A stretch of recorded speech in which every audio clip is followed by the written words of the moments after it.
cruzaste en mi camino, cual radiante mariposa, una siesta del ensueño de mi inquieta juventud.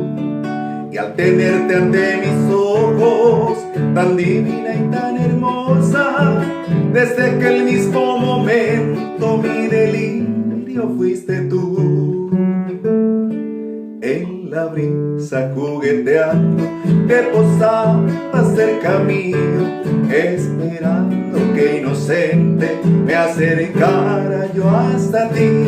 Comentabas de ese modo mi locura y desvarío, por el ansia de alcanzarte y tenerte para mí.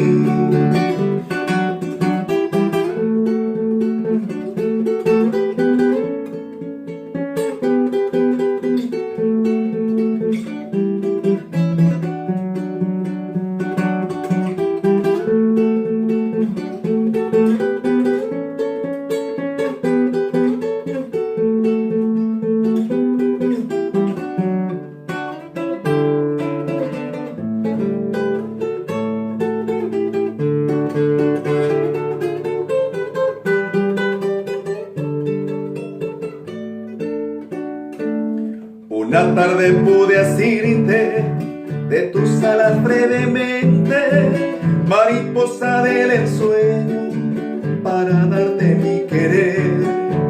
Y la dicha tan hermosa que gozamos tiernamente, en la sombra del pasado ahora miro fenecer.